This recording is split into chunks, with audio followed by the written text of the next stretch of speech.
on the Defense of Culture by Yukio Mishima, translated by Masaki, at masakijinzaburo.substack.com, narrated by an artificial intelligence based on the voice of Orson Welles, produced by Parker Banks, Culturalism and Reverse Culturalism. They call it the Showa Genroku. But as far as cultural achievements are concerned, it is an exceedingly dubious Genroku era. In the Showa Genroku, in which there is no chikamatsu, no saikaku, and no basho, only extravagant customs run rampant. Passion has dried up, hard realism is a thing of the past, and the deepening of poetry is given no thought. That is, there is no chikamatsu, no saikaku, and no basho.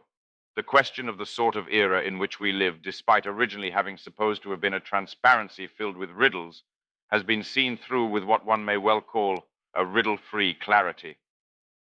Why this happened is a long-standing question of mine. We are tired of all social, psychological, and on the other hand, psychoanalytic attempts to explain it from the perspective of denotation, industrialization, and urbanization, or the rupture of and alienation from human relationships. This is like studying the upbringing of the murderer after a murder has taken place. Something has been severed. That rich tones no longer abound is because at some point a string was broken. And corresponding to this depletion of creativity, a sort of culturalism has become an essential factor in the formation of public opinion. Indeed, our time is awash with culturalism.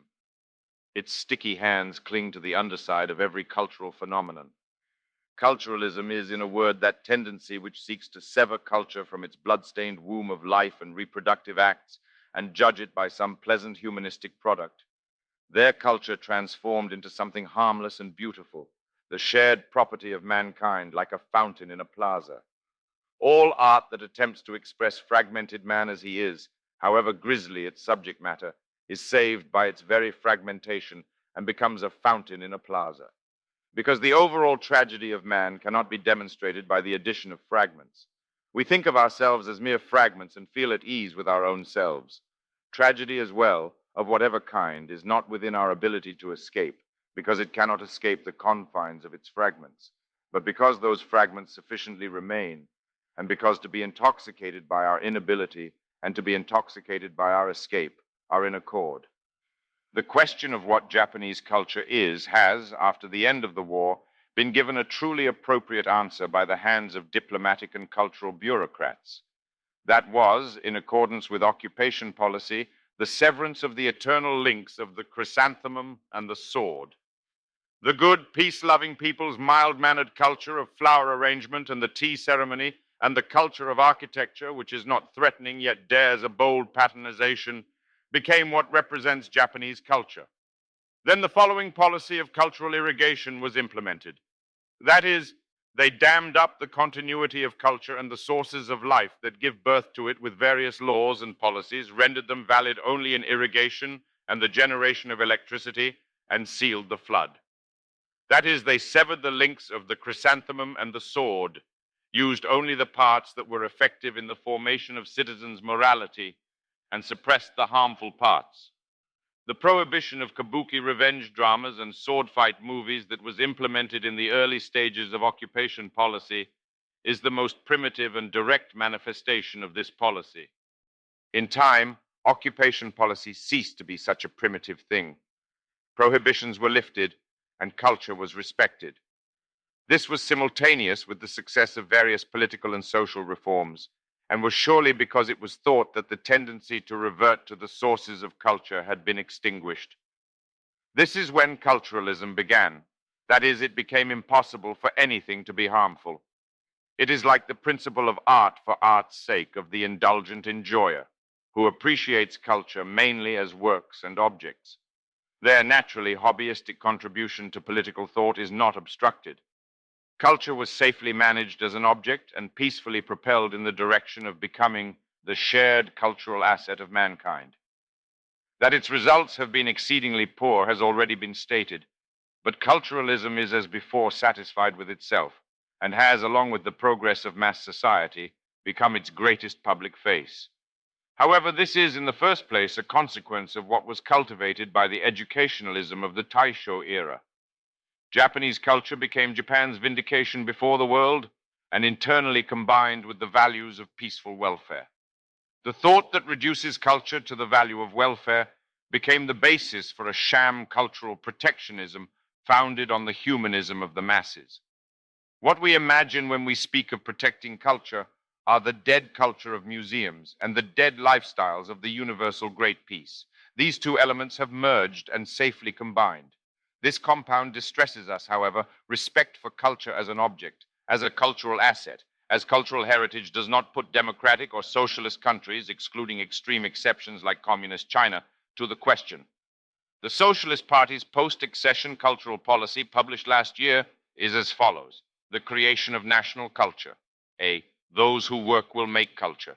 The aim of the cultural policy of the Socialist Party government will be to guide the working people such that they can, while understanding and enjoying culture, become themselves the subjects who create culture. The Socialist Party government will reform our culture in which the professional literati create and the masses passively consume, and the working people and the literati will together develop culture. Workers and peasants will, while working and toiling in their workplaces' fields, create music, theater, novels, and poetry according to their interest, and superior works will be recognized by and spread throughout all of society. Those with cultural ability will be rapidly selected from among the working people and become professional literati. Radio, television, and the newspapers will become stages for the introduction and diffusion of the culture created by the working people. National and public theaters, auditoria, youth and women's cultural centers, and children's parks and halls will be constructed in large numbers, and the circles of the workers will be able to use these freely. B. The development of folk culture. The Socialist Party government will respect, preserve, and develop the culture and arts inherited from the ancestors of the Japanese people. In addition to No, Kabuki, Bunraku, and so on, we will respect folk music, folk dance, folk art, folk crafts, and so on, treat intangible cultural assets well, and foster the training of their successors. While preserving the forms of these traditional cultural arts, we will develop them by giving them new life and new content.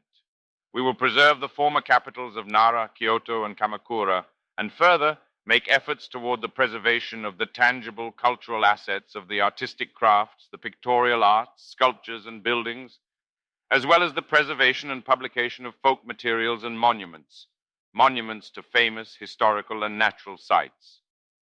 Further, we will prevent the outward flow of cultural assets and improve our national and public art and other museums. On the other hand, simultaneously with the aforementioned preservation of and respect for folk culture, we will also actively encourage exchange with the arts and culture of other countries. Quoted from Looking to Tomorrow, Chapter 10, A New Man and a New Culture. Edited by the Japan Socialist Party Headquarters Office of Propaganda and Policy Council, Study Text Number 7, November 5th, 1967. As is clear from perusal of the foregoing, the way that A and B are divided is absolutely expressive of the essence of socialist cultural policy and revealing of the two-facedness of culturalism. That is, A means that they will tamper with what culture they can, and B means that they will leave alone culture that needs no tampering. And also within B, as is clear from the section in italics, the form and content of culture are regarded as separable. And since form itself is harmless, it is further regarded as capable of being filled with useful content. And in extreme cases, one can see faintly the theoretical basis of the possibility of things like Madame Jiang Qing's reform of the Peking opera. However, regarding safe cultural assets that remain simply as an object, just as the Leningrad opera is not harmful to the Soviets, so are kabuki, no, and all traditional Japanese culture on the whole not dangerous. They're on the contrary a valuable source of tourism, and the kabuki actor who is a member of the Japanese Academy of Arts can surely transform and immediately be given the title of people's artist. Culture of the sort of A is, on the other hand, the object of a new rearing and cultivation, and it is surely self-evident that this will be carried out completely within the framework of policy. There is included here an awareness of the fact that culture created by amateurs is far more easily controlled than that created by established professionals.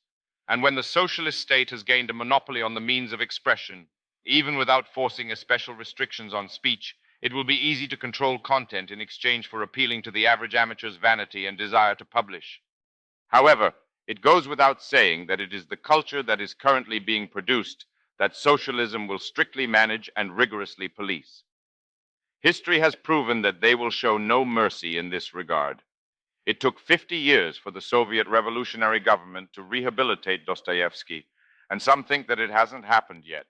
But on the underside of those splendid rumors of liberalization, repression once again advanced, and there are now rumors of Yevtushenko's house arrest.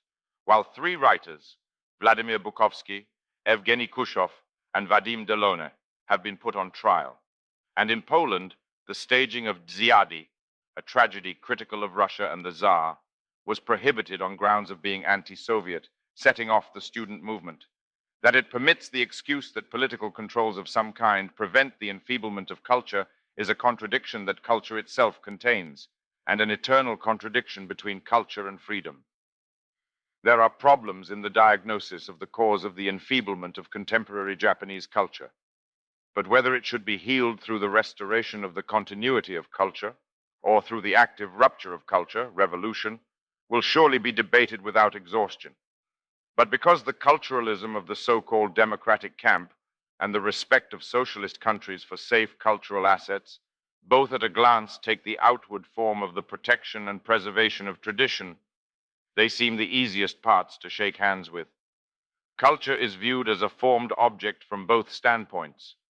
What occurs as a result is revealed clearly by the actions of Pétain, who, in order to avoid the destruction of Paris, which is full of architectural wonders of the Middle and later ages, handed her over to the enemy. Because Paris is not only French culture, but also the cultural heritage of all mankind, friend and foe alike, agreed on the importance of protecting it from destruction, but on the political aspect, one side surrendered to the other. And at the cost of the national spirit, he bought the preservation of Paris. This event obviously brought about the devastation of the national spirit, but it was an invisible destruction, and when compared to visible destruction, far more acceptable. Such culturalism, if turned on its head, would pass for a reverse culturalism or upside-down culturalism, similar to the Chinese Cultural Revolution that would destroy all visible culture for the sake of the formation of an invisible revolutionary spirit. They are largely 2 sides of the same coin. When I spoke with some very young people on television, I listened to one argue that Japan should devote herself completely to a demilitarized peace, that it would be fine to be massacred without showing the least resistance to an invading foreign enemy, and that he hopes that the ideal of the peace constitution would thereby live in world history. I took interest in the fact that this is directly connected to exactly the wartime idea of the entire nation fighting to the death. This is the idea that, if it is for the sake of protecting invisible culture, the spirit of the country, its spiritual values, then it is acceptable for the possessors themselves to be annihilated and all visible culture destroyed. The wartime phenomenon has, like a positive and a negative, been transmitted to post-war thought. This reverse culturalism is, as has previously been stated, intimately related to post-war culturalism, and each in its turn attests to the paradox of culture.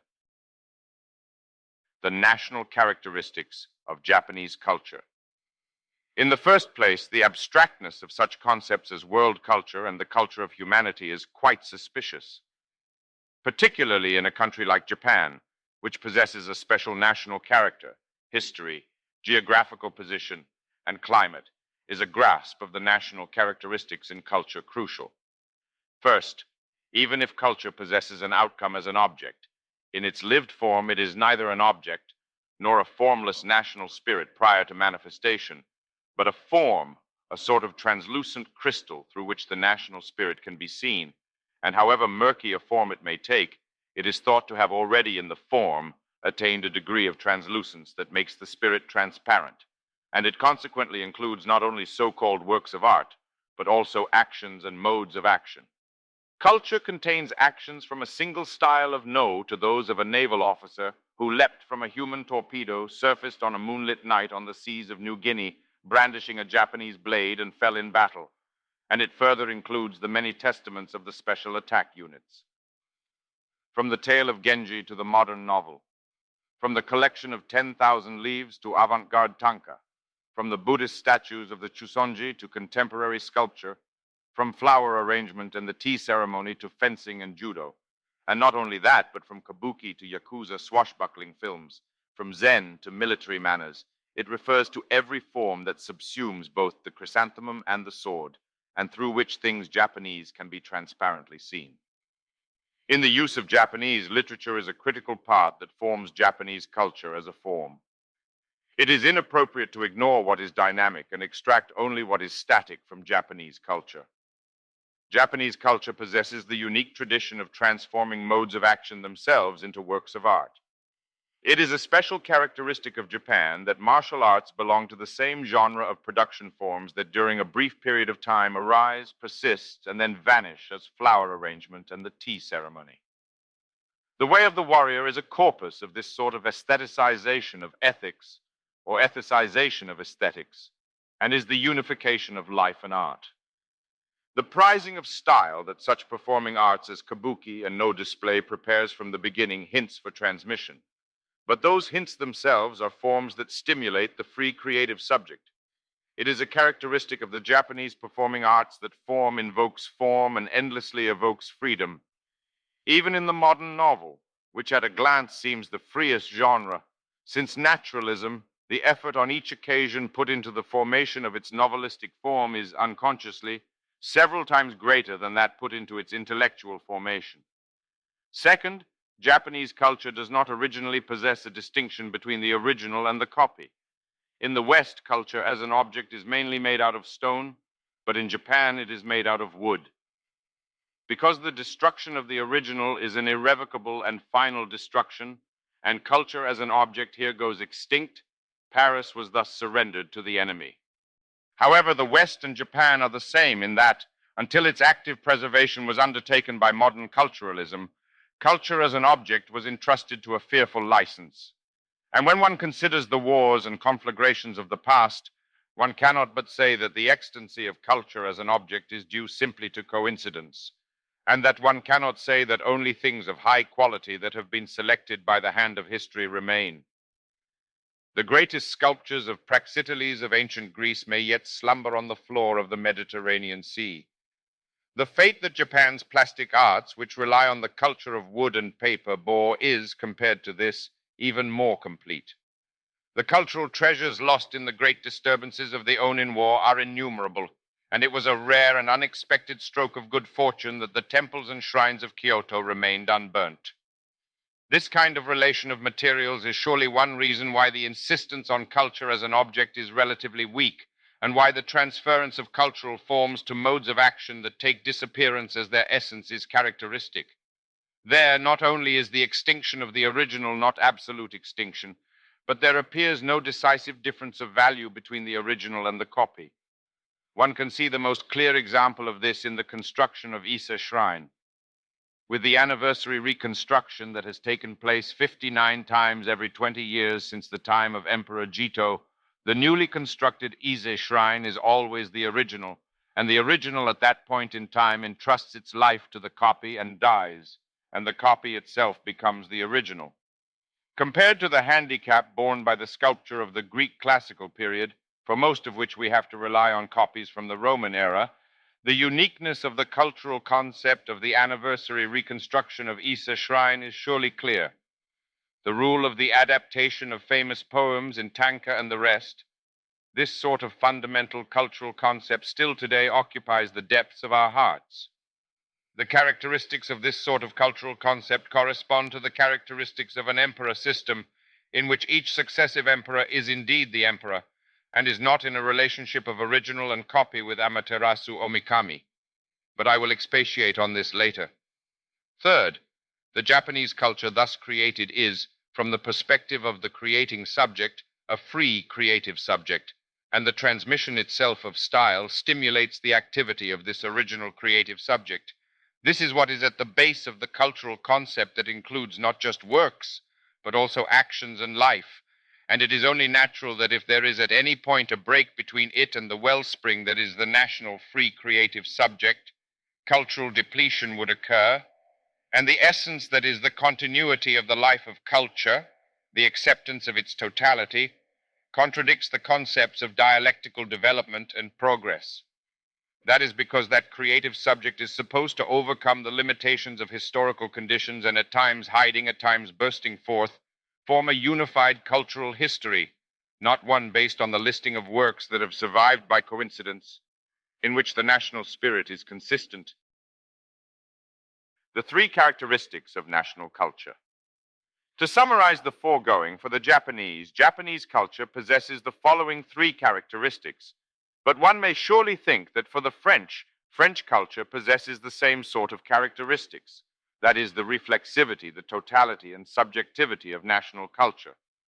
The ruins remaining in Greece, in which there are no true Greeks, are for the Greeks complete aesthetic objects in which there is nothing that returns to their subject.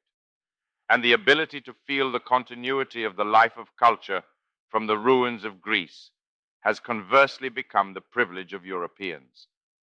However, Japanese culture for the Japanese, just as the tale of Genji has repeatedly been able to return to our contemporary subjects, affirm its continuity, and become the womb of new creations, transcends its aesthetic valuation as an object and stimulates its continuity and reflexivity. It is this that people call tradition, and in this sense I hold serious doubts about the view of literary history that isolates modern literary history from the Meiji period onward from classical literary history. The reflexivity of culture is none other than the consciousness that culture is not just a thing seen, but also a seeing thing that looks back. Further, the wholesale acceptance of the chrysanthemum and the sword, not to judge aesthetics ethically, but to judge ethics aesthetically and accept culture wholesale, is indispensable for a consciousness of the totality of culture, and this opposes all culturalism and the cultural policy ideology of all forms of government. Culture must be wholesale recognized and wholesale maintained. Improvement and progress are impossible in culture, and in the first place, revision is impossible in culture. The delusion that these are possible obstinately ruled Japan for some time after the war. Further, culture in its extreme forms manifests only in a subjectivity similar to the trinity of the three gods Brahman, Vishnu, and Shiva, who create, maintain, and destroy. Concerning this, there is much that should be thoroughly reconsidered contained within the seemingly extreme ideas of Hasuda Zenmei, who once criticized Niwafumio's naval engagement during the war by saying that, rather than continuing to write notes in the middle of a naval battle in order to record it, the attitude that the true man of letters should take would have been to help carry ammunition. As proof of that, Niwa, who immediately after the war wrote the novelistic expose of the Navy bamboo grass, at the time had the nature of an exquisite camera, because he himself demonstrated that he was reliant on a subjectless objectivity. Because the subjectivity of literature, on the extension line of the freedom of the cultural creative subject, should offer itself up to the greatest fruits at each moment, resulting from works and of modes of action. And because Japanese culture has kept all cultural possibilities that exist for that purpose. The foregoing definition of the concept of culture using reflexivity, totality, and subjectivity of itself surely encourages consideration of how one must be in order to defend culture and what the real enemy of culture is. Against what do we defend culture? The concept of culture of the Japanese, in which through the body one learns a mode of action and there for the first time grasps one's original, or rather the form of thought that unifies culture and action, is, under all political forms, viewed as containing a certain degree of danger. An extreme example of control by a political system is wartime controls, but the thought of Confucians, who regarded Genji as a book that teaches licentiousness, persisted continuously from the Edo Bakufu. That was always a policy of severing the totality and continuity of culture somewhere and fashioning it. However, if one thinks of culture itself as the corpus of the modes of action of the Japanese, then it would be a problem to sever it somewhere and say that one may go no further.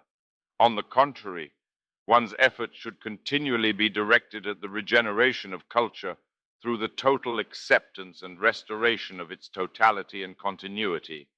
But in our time, as a result of the severance of the sword in the chrysanthemum and the sword, the endless emotional slovenliness that is one characteristic of Japanese culture has emerged, whereas during the war, as a result of the severance of the chrysanthemum, deceit and hypocrisy arose in a different direction.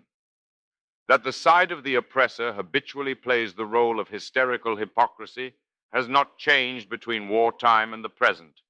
The preservation of culture as an object, excluding extreme examples like that of the Chinese Communist Great Cultural Revolution, can be entrusted without worry to the culturalism of any political form. Culturalism permits all hypocrisies because Iwanami Library reissues Hagakure. However, in defending the freedom of the creative subject and the continuity of its life, one must choose a system of government. Here begin the problems of action, that is, what to defend and how to defend it. What is it to defend? Culture cannot defend culture, and attempts to defend speech with speech necessarily only either fail or merely have others overlook them. To defend is always the principle of the sword. The act of defending is thus necessarily accompanied by danger, and self-renunciation is essential for even defending oneself. Defending peace always requires preparation for violence, and an eternal paradox exists between the object of defense and the act of defense. One may say that culturalism is something that evades this paradox and covers its own eyes. That is, culturalism places emphasis on the object of defense, determines the act of defense in accordance with the characteristics of the object of defense, and there seeks a basis of legality. Because they find legality in stipulating that one can only defend peace peacefully, culture culturally, and speech with speech, it is a logical necessity that what one defends with violence comes to be none but violence, that they conceptually limit the effectiveness of violence, and that they ultimately come to assert the ineffectiveness of violence. That, when force is ethically rejected, one is carried away by the necessity of demonstrating the ineffectiveness of force itself, is in fact none but a single chain of psychological processes that fear plays. That culturalism falls from the rejection of violence to the ultimate rejection of the state. Enzensberger, in his Politics and Crime, defines state power as a monopoly on violence and views criminals as competitors who threaten that monopoly, is through this route, and their culture and self-preservation operate within the same psychological mechanism. That is, culture and humanistic welfare values become synonyms. Thus, the fundamental psychological structure of fear and egoism that lurks beneath culturalism results in a hysterical fantasy that attempts to ignore the power of others in order to defend its own powerlessness. The cold reality is that in defending culture, force is required just as it is to defend all other things, and that it is the creators and maintainers of culture themselves to whom that force must belong. At the same time, the idea that the actions and methods of defending peace must all be peaceful is a general delusion of culturalism and one form of the feminine illogic that is dominating post-war Japan. Nevertheless, the essence and present state of the object of defense are not necessarily in concord. As the posing of objects based on the ideal images of each respective worldview from both sides, like defend the peace, defend the parliamentary system, and defend the people, mutually uses the same words, one cannot but relativize defend culture from the essence of the actions in which friends and enemies exist, and at the same time, the achievement of the absolutization of relative values through death is but the essence of action. Either way, what they hold in common is that the value of the act of defense does not lie in the preservation of the status quo. The values of the object to be defended are threatened. Consequently, it includes within it the spontaneity of the transformation of the status quo. And to exercise the act of defense in the direction of this transformation must be its general mode. If the present state of the object to be defended is perfect, if, like a diamond of several hundred carats in a museum, it is a passive being to be only defended, that is, if there exists in the object to be defended neither the possibility nor the subject of the development of its life, then the act of defending such a thing will surely, just like the surrender of Paris, ultimately end either in defeatism or the destruction of the thing to be defended. Consequently, the act of defending must further, like culture, have reflexivity. That is, there must be an opportunity for the identification of the ideal image of the defender and the true form of the defended. Going one step further, there must be the possibility of the ultimate realization of the identification of the defender with respect to the defended. Between the diamond in the museum and the guard, this sort of identification is impossible. And I think that it is in just this sort of possibility that the basis of the glory of the act of defense lies. The basis of the glory that the state can grant it is also based on this psychological structure. Thus, in the act of defending culture, the identification of the freedom of the creative subject within the defender with the reflexivity, totality, and subjectivity of culture itself is expected. And here appears the essential character of culture. That is, culture by its essence demands the act of defense from the subject of culture, or rather the creative individual that draws on the original subject, and the object that we defend amounts to neither thought nor a political system, but ultimately culture in such a sense. By culture itself demanding self-renunciation, it is this sight that becomes the transcendental moment of the self. Consequently, culture necessarily hints at extrication from the egoism that it will defend its own safety. At present, the defense of the peace constitution on one hand becomes the banner of the class struggle, while the fact that it is broadly supported by a support base of self-preservationists, such as emotional pacifists, opportunists, the home and family-oriented who dream of self-preservation through the renunciation of all battle, a stratum of women who insist on their visceral repugnance for war, and others who have no connection to the struggle, makes the contradiction that the ideological self-renunciationists are supported by emotional self-preservationists. And these sorts of self-preservationists at times applaud the actions of the tri-faction National Federation of Students' Self-Government Associations out of a kind of pang of conscience. The tendency of the middle stratum of the indifferent, which grows increasingly with urbanization, to direct their more or less faint political interest to dreams of a pleasant pacifism or social revolution in an attempt to preserve the balance of their conscience, will surely become ever more clear. The unity of creation and defense. In contrast to this, the self-consciousness of life in culture, in accordance with the laws of life, spurs men toward the impulse of self-renunciation for the sake of protecting the continuity of life. From the isolation of ego analysis and embedding in the ego, when culture falls into sterility, only extrication from this is thought to achieve the revival of culture, and revival simultaneously demands the destruction of the self. The sterile self-sufficiency of a culture that does not contain such self-sacrificial moments was what was called modernity. And if the fact that the basis of the glory of ego extinction lies not in the dead splendor of the defended, but must lie in the living original power, the power to look back at, is sought within the continuity of the life of culture, it is self-evidently clear what it is that we must defend. Thus, it is surely natural that the union of the subject and the object that our creation and defense be aimed at. The dual path of the pen and the sword is such an idea. Not approval and maintenance of the status quo, but to defend was itself to reform, and simultaneously to birth and become. Now, because defense is action, one must possess a certain physical ability by training.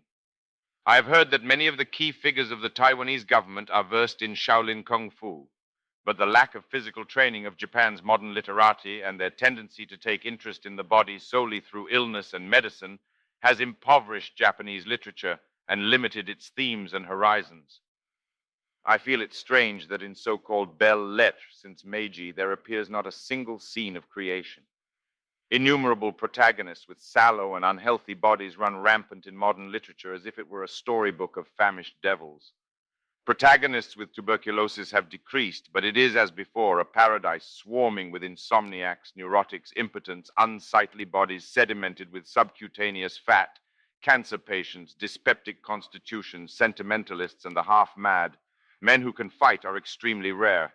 The old fixed idea that endowed illness and bodily ill health with transcendental significance from Romanticism to the fin de siècle is not only entirely uncured, but this Western European notion at times panders to the trend of the times and appears in folklorist disguise.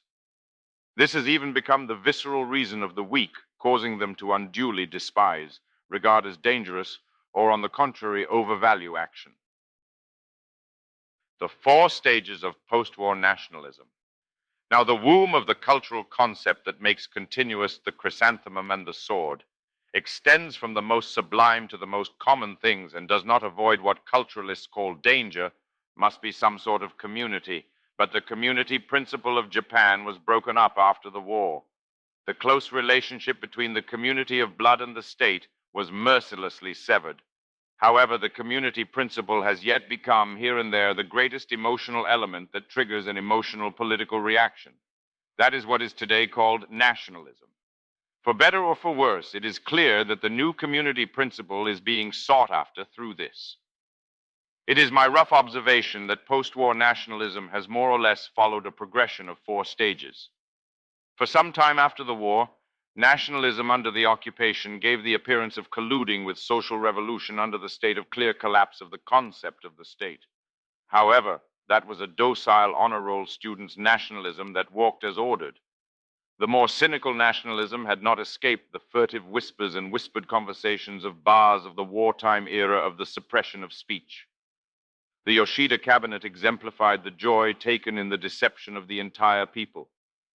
The deceitful resistance against the occupation became the secret, untold satisfaction of nationalism, and on the other hand, the loud, open nationalism colluded with fantasies of revolution. That intensified increasingly from the point that occupation policy began to lean rightward. It seems that from the peace treaty through the slump after the upheavals in Korea, and with the security treaty struggle around the conclusion of the new security treaty as its greatest finale, this sort of first nationalism neared its end. The LDP government gradually planned the usurpation of nationalism by state power. This was not necessarily systematically, but that lax consumption policy of the Ikeda cabinet brought about an unanticipated contrary effect. And at the Olympics, the greatest handshake of the post-war between the peace constitution and nationalism succeeded due to the priests of the state. This was the peak of nationalist consummation by one state and people. However, the limitation that was nationalism under the security treaty secretly demanded a change in the nature of nationalism itself at precisely this time. The Sato cabinet, in a variety of areas, bore the fate of being unable to not be an honest cabinet. It is symbolic that the suicide of Olympian Tsuburaya occurred precisely just before the debates over defense in the Diet were on the cusp of breakdown. State power once again fails to give to nationalism the state honors that are the only gift that the state can contribute to nationalism. The third nationalism, with the Enterprise incident as a turning point, seems to have once again permitted the emergence of internationalism with a sugarcoating of nationalism.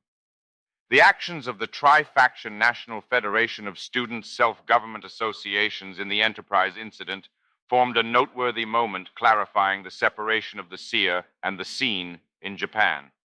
That is, the presence of U.S. military bases, due to the past encouragement of nationalism of the LDP government, on the contrary, stimulated a feeling of independence and caused the national psychology to feel an invisible burden.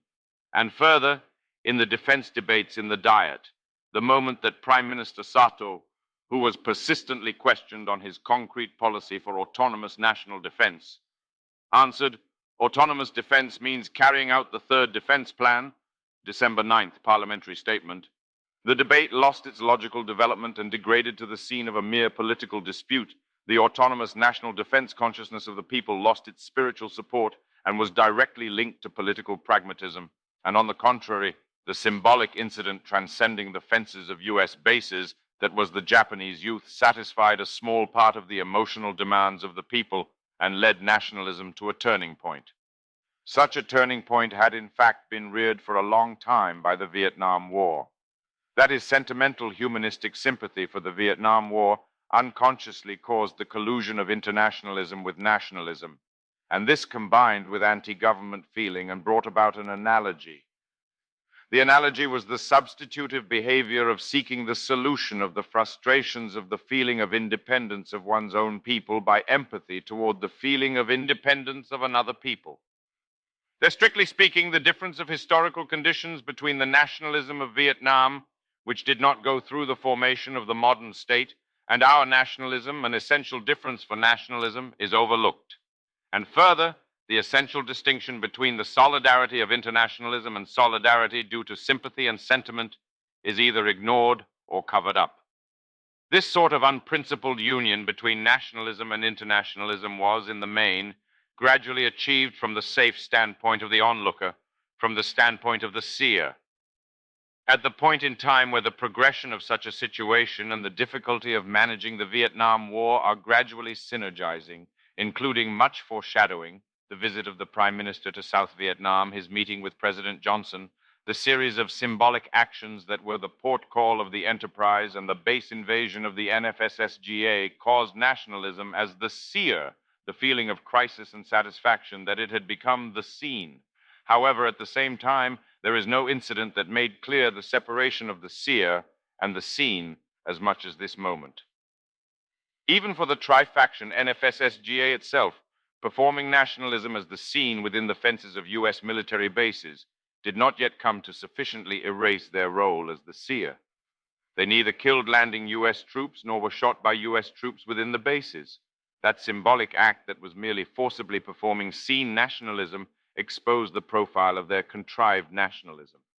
Their political goal of seeking to reject the state with internationalism and affirm the people with nationalism did not suffice to hint at a decisive moment in which that rejection and affirmation would become synonyms, that is, at revolution, but on the contrary made clear its condition of separation. The Narita incident is an extreme phenomenal form of such separation. One may say that the useful, dangerous, and blind elements of nationalism here simultaneously displayed their most useful aspects and the dangerous aspects that most make the indifferent stratum anxious. What does such a situation mean for culture? One may take their culture as the point of union of nationalism and internationalism's overcoming of the state. This is the most radical form of the political use of culturalism, and is the reorganization from the nationalist substructure of the concept of the culture of humanity that culturalism itself contains. This sort of movement has, though this is small scale, deeply permeated the new drama movement of Japan. Nationalism itself, which is the community principle on which it is founded, is contrived so as to hint at the transfer of the meaning of community. However, in all events, for both communism and fascism, because the most easily used nationalism is, for the time being, viewed as the basic unit of communal consciousness in place of the state, the danger of relying solely on nationalism grows day by day. Nationalism is essentially nothing other than the passion of political unity founded on one people and one state, one cultural tradition, and one linguistic tradition. The nationalism of Vietnam, which does not yet know unity as a modern state, is such a thing, and also America's Negro question ultimately aims at a black American Negro Republic. Whites will be expelled because of this reverse apartheid, and they, the Negroes, by no means aim at a state that integrates the entirety of the present American people. Then what is nationalism for Japan? The emotional thirst for sovereign independence does not necessarily coincide completely with nationalism. Japan is a rare mono-ethnic and monolingual country. Our people, which shares a language and cultural tradition, has from antiquity achieved political unity, and the continuity of our culture is dependent on the non-separation of people and state. And what is ironic, Japan, which was forced into its present territory by defeat, has mostly ceased to have internal foreign ethnic problems and does not have reciprocal relations with certain peoples, or a situation in which the state cannot but stand passive with regard to nationalism like America. Consequently, the strategy of intentionally politically pursuing foreign ethnic problems not only stinks of a contrived tension, but also strives to identify the country with the power structure of the present political power, single-mindedly devote its zeal to defining the present government as a comprador regime that sells the people to foreign countries, and use nationalism in this direction. However, as previously stated, in Japan at present, there is no serious foreign ethnic problem, nor can there be any wish for political unity founded on one people and one cultural tradition. That is because that is something that has already been achieved in Japanese history. If there were such a thing, it could be none other than a strategic intention that takes Japan at present as a state of separation of people, and state which does not attain political unity of one people and one cultural tradition. The emphasis itself of nationalism is emphasis of this state of separation, and ultimately seeks to deny the state and affirm the people. To wit, that is nationalism as a means that seeks to guide non-separation to separation. Thus, it seems that after the Johnson Declaration, together with the Negro riots that commenced with the assassination of Reverend King, nationalism entered its fourth stage. As stated previously, the third nationalism was cultivated by the Vietnam War, while its logical joints were obscured, and in the end made clear its condition of separation. But the post-Vietnam era will likely further make clear this separation with the Okinawan problem and the Korean problem. Social incidents like ancient children's songs at times allegorically symbolize the next era to come, and the Kwan Hee Ro incident, in advance of the Johnson Declaration, occurred in a thoroughly allegorical manner that predicts an era. It has three themes. That is the theme of Japanese who have been taken hostage, the theme of a foreign people that is oppressed and explodes, and the theme of state power that can only save Japanese peacefully. These three. The first problem plainly symbolized the people of the islands of Okinawa and Niijima, the second problem, the Korean problem itself, and the third problem, the shackles of the present state power by the peace constitution and public opinion. And here indeed the two conflicting images of the Japanese people that are transfigured at will by political ideology, the image of the peaceful Japanese people that has been taken hostage and oppressed by foreign military force, and the image of the Japanese people whose exercise of power is limited by its feeling of bad karma for its history of oppressing foreign peoples, were both quintessentially expressed. The former victim image was identified with the Korean people, and the latter victimizer image was duplicated in the image of America, which prosecuted the Vietnam War. However, for post-war Japan, there can be no true foreign ethnic problem, and even if the problem of Koreans in Japan is an international problem and a refugee problem, it cannot be a problem of the interior of the Japanese people. In the treatment of some who treat this as if it were an internal problem, there is clearly a political intention, and is none other than one that has recognized the use value of foreign ethnicities in advanced industrialized countries as revolutionary subjects. There, however, regardless of the fact that logical contradictions exist with Japanese nationalism, the Vietnam War and the Negro riots of America legitimized this nationalism as a means under the mask of humanism. Nationalism as a means, while freely using these for different purposes, in the Okinawan problem and the Niijima problem, made appeals with the image of the Japanese taken hostage, and on the other hand, would surely once again emotionally push to the foreground the logical contradiction of a nationalist international sense of solidarity during a potential crisis of the Korean Peninsula. It would plot an attempt to cheat nationalism by using the images of Japan the victim and Japan the victimizer for different purposes. However, the state of separation in the third nationalism will come increasingly to light, and simultaneously post-Vietnam conditions will spur the rise of conservative nationalism, and by this, the struggle for possession of nationalism from left and right will surely increasingly intensify. The totality of culture and totalitarianism.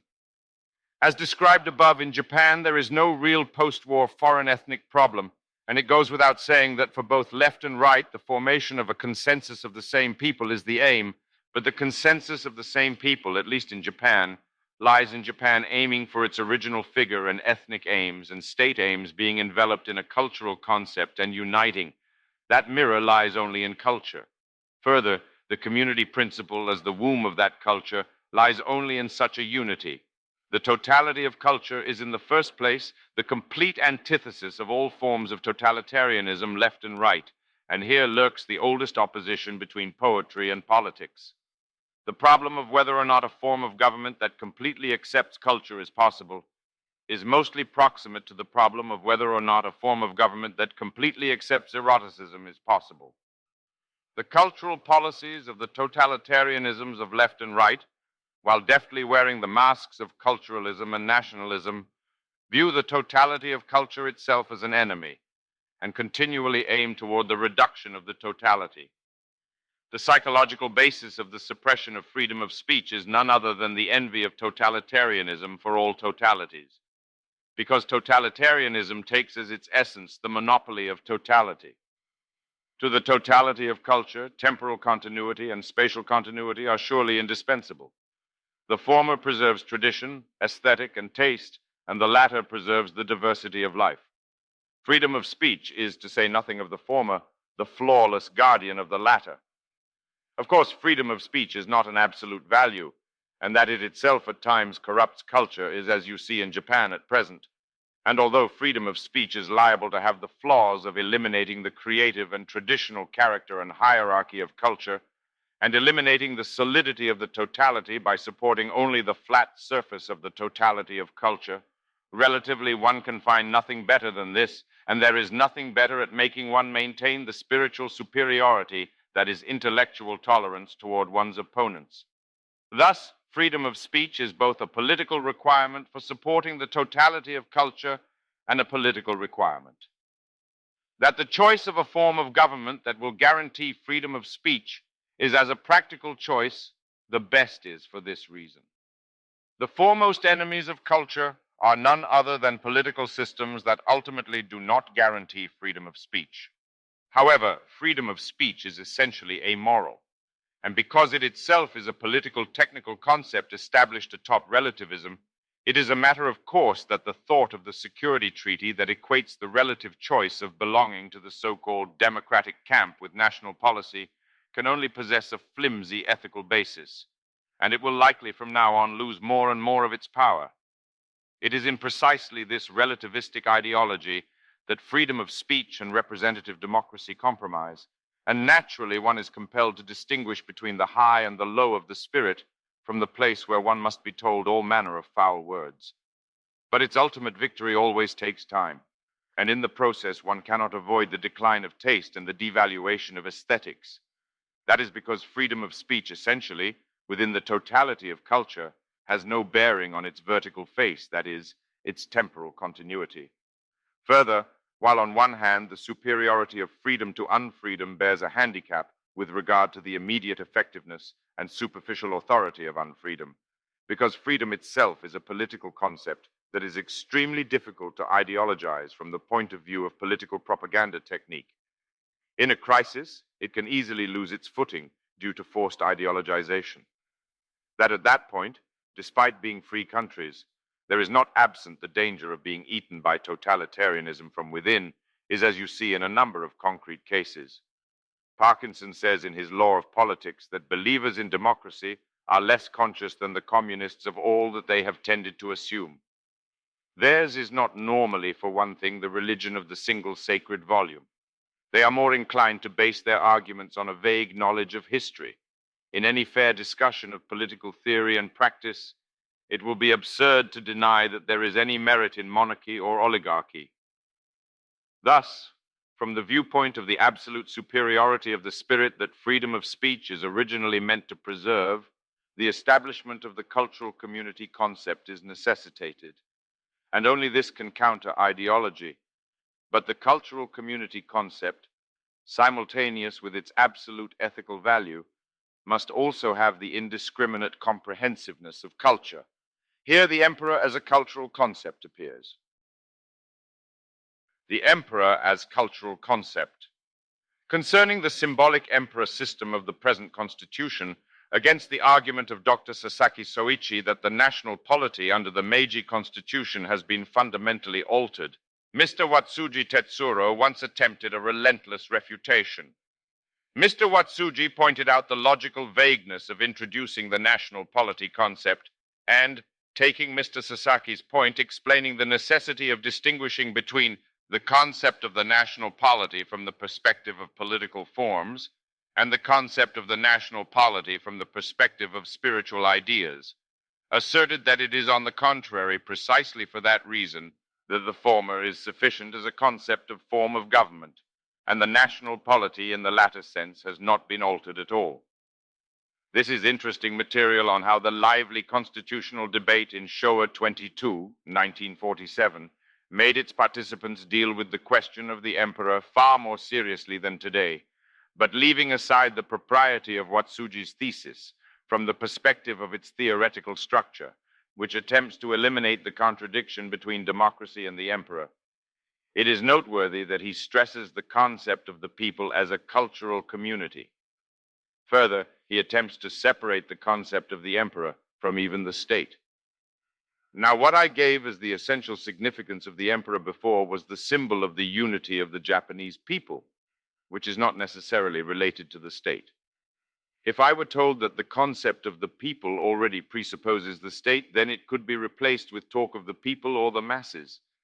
In any case, it is the symbol of the unity of the Japanese people. Because it existed in full force even in times when the Japanese state had fragmented and broken up, the state must be viewed as something that differs in arrangement. Consequently, its unity is not political unity, but cultural unity. The people of Japan have formed a single cultural community in language, history, custom, and all other cultural activities. The unity of the people or the masses as this sort of cultural community, the emperor symbolizes that. The tradition of reverence for the emperor that exists across Japanese history is none other than the consciousness of this sort of unity. A request for the teachings of Dr. Sasaki concerning the national polity alteration thesis, January, Showa 22, 1947, the symbol of popular unity. Here, when he separates the concept of the emperor from the concept of the state, it is not certain whether or not he himself intended as much, but it is suggestive that the message that the emperor was able to be an ideology of reform precisely because the emperor as a symbol of unity in the historical truth that the unity of the people was not lost even when the state fragmented is a symbolic concept of the cultural community is by itself told. Further, earlier in the same essay, he theorizes the symbolic concept. When one thinks thus, that the emperor is the symbol of the unity of the Japanese people, is a fact that exists throughout the history of Japan. The emperor was the manifestation of the living totality of the primitive group, and also politically the manifestation of the unity as one totality of the Japanese people, which had fragmented into innumerable states. The totality of such a group or people is a totality in the manner of a subject, and cannot be grasped in the manner of an object. For this very reason, it can only manifest by means of a symbol. Thus, Watsuji stipulates that the emperor is a member of the people, but explains that because the sovereign holder of democracy is the total will of the Japanese people and not individual members of the people, the emperor becomes the symbol of the sovereign will. He has been brought far closer to superintendence of the sovereign power than the emperors of the Muromachi and Edo periods. However, in this series of essays, which are not without the smell of the debates on conditions and policy of the time, one is astonished that the very reverse logic that at the time Watsuji thought nonsensical has come to be sayable today without any friction. The Constitution has changed. The national polity that was established by the Constitution is no longer the national polity of 1 or 2 years ago. The defense of the emperor system was once the position of the defense of the national polity, but now that would be a position intending to alter the national polity. Defense of the national polity is to defend the democratic system. Could one say such things without any friction? I cannot bring myself to think so. On the teachings of Dr. Sasaki, July, Showa 23, 1948, the symbol of popular unity. It does not take as polemical a form as Watsuji, but as the commonsensical proposition of the historian Tsuda Sokichi explained as follows. One crucial matter now is the position and function of the imperial house from the standpoint of culture. It goes without saying that in antiquity the imperial house was both the center and the leader of culture, but the main reason for this is that because the masses did not have contact with foreign peoples due to the geographical position of Japan and the agriculture-centered living conditions of the Japanese, the reception of Chinese texts had to take place through the power of the court, and that the imperial house, which did not use violence, naturally fixed its attentions on peaceful projects, likely became a state of affairs that aided that. In later ages, after the center of culture shifted to the warriors and then the masses, insofar as it transmitted the relics of the culture of antiquity, the imperial house was accorded a special respect. Because it goes without saying that generations of emperors, almost without exception, were fond of scholarship and the arts, and further that many were skilled in them, these became the tradition of the imperial house. This is also without parallel in all the royal houses of the world. There have been no emperors who displayed political skill and achieved military feats, but there are not a few emperors who occupied the first position of their respective ages as scholars, literati, and artists. This fact performs a great function in the adoration of the people for the imperial house, and that they focused on learning and culture also surely finds one cause in the fact that they did not attend to matters of politics and were not involved in troublesome affairs of state. It is an error to view the Japanese imperial house solely from a political standpoint. The Japanese Imperial House, July, Showa 27, 1952, Central Review. Tsuda himself is someone who likes to define culture in the following manner. Culture is a matter of a way of life, to make right, beautiful, and true the spirit and function of daily life as an individual, as a people, or as a citizen of the world, is to improve culture. Japanese culture after the peace treaty, September 2nd, Showa 26, 1951, North Country newspaper.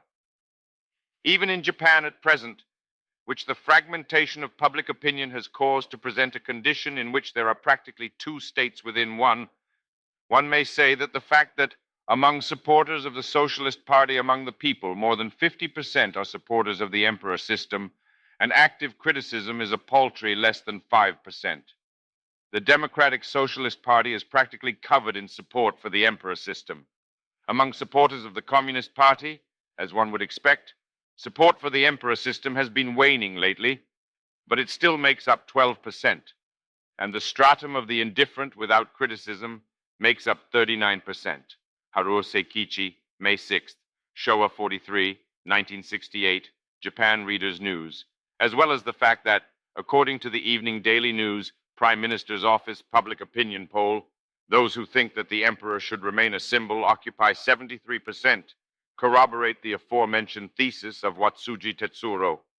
However, on the other hand, when Maruyama Masao wrote in the famous Logic and Psychology of Ultranationalism, Showa 21, 1946, which is as if filled with resentment for the emperor system state, if one were to express the state of affairs in which the emperor is made the center, and the entire people supports him at various distances as a single concentric circle, its center would be not a point, but in fact none other than a single axis passing through it vertically.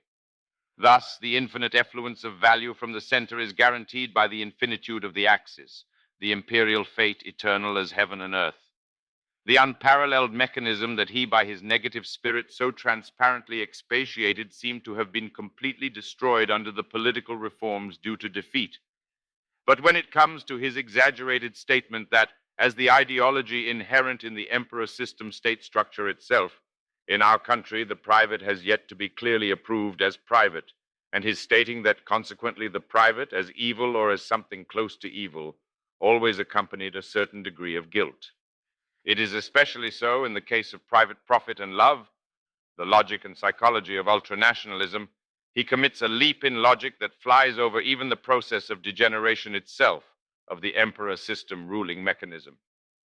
This is because, according to my own opinion, I think it was after the Peace Preservation Law of Taisho 14, 1925, that the most fearful theoretical degeneration began, both from the standpoint of freedom of speech and from that of the selfless original character of imperial rule.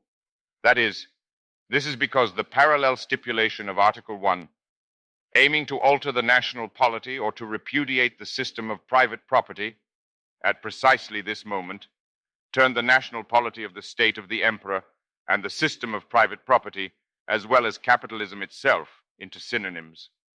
The men who bore no suspicion toward this provision should have been only materialists who do not recognize the function of the emperor system as an extra economic factor. But in reality, just as many hostile political ideologies are unwittingly violated by the ideology of the enemy, there were none who noticed the sacrilege of this provision. In precisely the respect that there were none who noticed that the emperor system ruling mechanism, which was decisively disconnected from the intimate relationship between monarch and subject, is born. The emperor, who is the symbol of the non-separation of state and people and the coordinate axis of their temporal continuity and spatial continuity, did not once in the modern history of Japan truly show his figure as the cultural concept that is his essence. This fact is related to the fact that the essence of the Meiji constitutional state was founded on encroachment upon the totality of culture and represented by a bureaucratic culture that retained vestiges of Confucian morality. I recently visited the Sento Imperial Palace and averted my eyes from the hideousness of the Meiji bureaucratic compensatory bridges suspended in these free and easy regal gardens and ponds. That is, in order for the totality, reflexivity, and subjectivity of culture to discover a fitting wert and sitch in that comprehensive and at a glance disordered cultural concept, one must deduce as far as all distal specific facts of Japanese culture by deduction from that wert and sitch. But because the emperor system mechanism under the Meiji Constitution was more and more pushed toward a Western constitutional monarchical form of government and abstracted cultural functions through the refinement of the political mechanism, it ultimately ceased to possess such deductive ability. As the sole wert an sich that is truly fitting for the motley, extensive, and comprehensive totality of culture, we must arrive at the emperor as a cultural concept that is the true form of the emperor. When the Kenmu restoration was realized by Emperor Go-Daigo, that meant not merely the transfer of power, but the revival of court culture. The scene of his dreaming of the figure of his father at the temporary abode at Oki, preceding the return of the emperor to the capital, in imitation of the section where Hikaru Genji dreams of his father the emperor at Suma in the Akashi chapter of the tale of Genji, and as proof of that cultural continuity, is depicted by the author of Masukagami in the following manner. Although spring had come to the island, the shore winds still kept their bite. High waves continued to crash on the beaches, and the ice at the water's edge refused to melt, apparently as resistant to change as the dismal circumstances that deepened Emperor Go-Daigo's melancholy.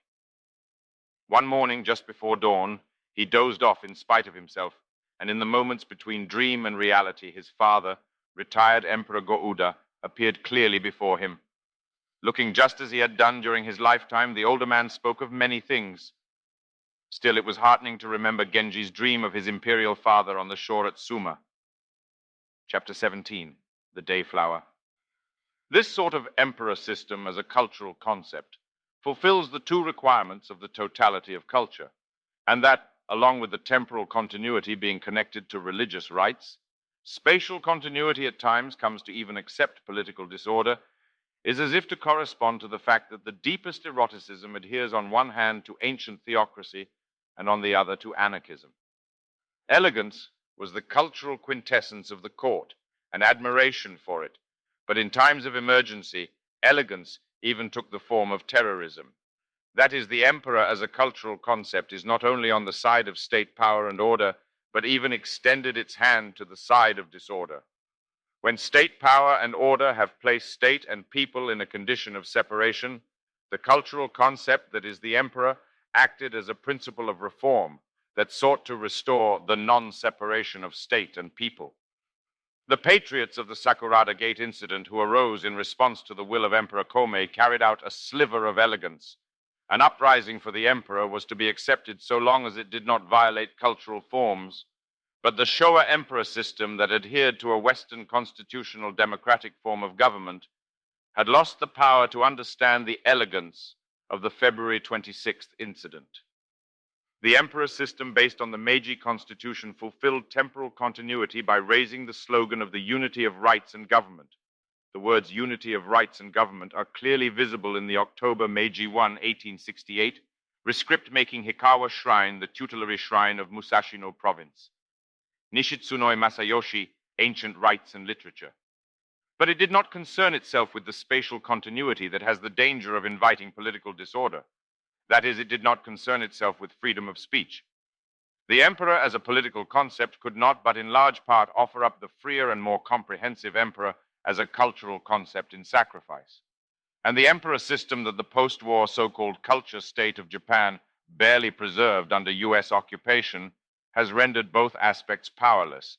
As a consequence of the Taisho educationalism of vulgar bureaucrats and vulgar literati has been forced to follow the transformation into a mass society, and its dignity has been sunk to the level of the weakly emperor system.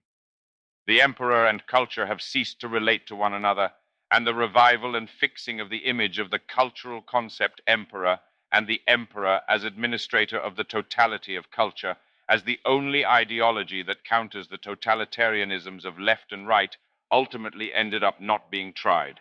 Thus, on the one hand, the nobility of culture was lost, and reactionaries have desired only the revival of the emperor, who is merely a political concept. Yet for all that, the figure of the emperor who is priest and poet lives within the preserved ceremony of the compilation of poetry and the rite of the imperial sanctuary. The transmission of the compilation of poetry is proof of the existence of the cultural community since the collection of 10,000 leaves, in which poems were presided over by the emperor, but almost unconnected to the individual talent or education of the emperor. He gathered together popular poems with elegance. Originality was chased to the periphery, and the commonplace shines in the core. Popular poems, by participating in elegance and by extending in a series of planes from the peak of the poetry of the emperor, do not merely see the cultural tradition of the country, but participate by creating, and furthermore are given the honor of being looked back at from its cultural continuity. The present emperor, who is its overseer, as if in the manner of the anniversary reconstruction of Ise Shrine, was both the present and the original emperor. The secret rituals of the great Thanksgiving festival and the Harvest Festival have transmitted this well. It looks as if the emperor system as a cultural community in which the present existence and source, the creation and transmission of culture are related in this form, has been totally eradicated from the consciousness of the bearers of modern culture. But we possess no truly precedental model of elegance other than the courtly style of elegance. And the totality of culture is not within the flat antitheses of freedom and responsibility, but is nowhere but within the three-dimensional structures that are freedom and elegance. We still possess nothing other than waka as a verse form that entirely contains the chrysanthemum and the sword. Just as tales were once developed and birthed out of the forewords to verse, verse is something like the elements of Japanese literature. Other genres are an enlargement of it, and the fluid composition based on the associative function of the figures of language that resound to each other form a mostly unconscious universal style of Japanese literature even until today. Sandwiched between the elegance of courtly poetry and the imitation of elegance of popular poetry, all modern Japanese literature had continued its activity as the deracinated of both. The rupture with tradition is at a glance none other than rupture with commonplace style elegance, but modern Japan birthed not a single aesthetic principle like yugen, hana, wabi, or sabi that truly expresses an era.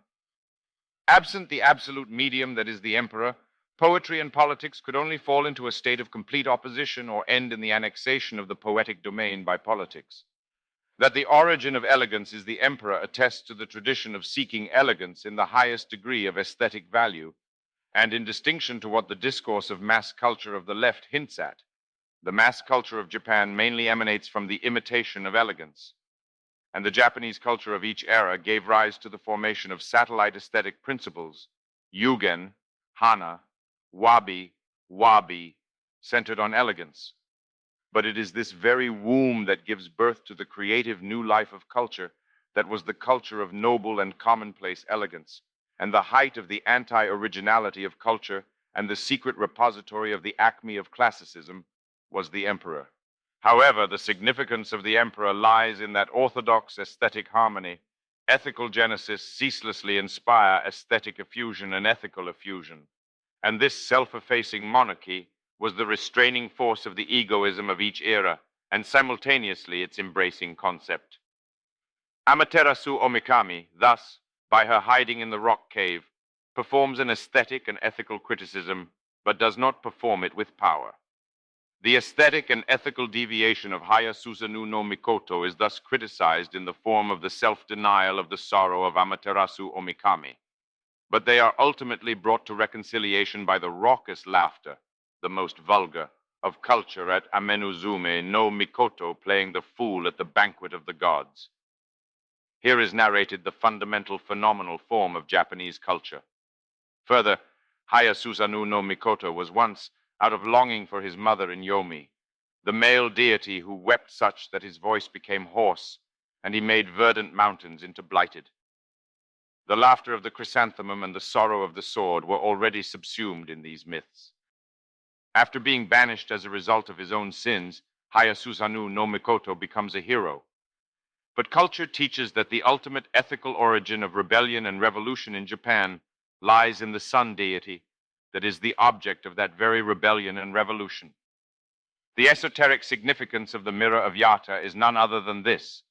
that all rebellions and vulgarities from the perspective of culture are ultimately included within elegance, and that there the totality of culture entirely manifests, and the emperor as a cultural concept comes into being, is the fundamental principle of the history of Japanese culture. That was the eternally mist-covered native place, containing even the vulgar of the noble, the elegant, and the commonplace. Because the source in which the honors of the chrysanthemum and the sword ultimately unify is the emperor, military honors must also be granted by the emperor as a cultural concept. This seems a juridically feasible method under the present constitution, but the substance of the supreme right of honors must be restored to the emperor, and while it is a matter of course that he must receive the ceremonial weapon of the military, he must also directly bestow regimental standards. That I say such things is because I have observed on my travels in Southeast Asia extreme examples of the polarization and indigenization of communism, like the Thai Communist Patriotic Front strengthening solidarity after an assembly by singing paeans to the king, and Pathet Lao, the representative of the communist forces that occupy 2/3 of Laotian territory, offering up ceaseless feelings of veneration to the king. As the trend of the time shifts, the people that by an overwhelming majority supports the symbolic emperor system may simultaneously accept the formation of a pro-communist government. At that time, through representative democracy and peacefully, even a communist form of government under the emperor system could come into being. It goes without saying that communist governments and pro-communist governments, which are the complete antitheses of freedom of speech, destroy the continuity of culture and injure its totality. But whether the emperor as a cultural concept crumbles with these, is used as the most cunning political symbol, or is discarded after having been used, his fate would be sealed.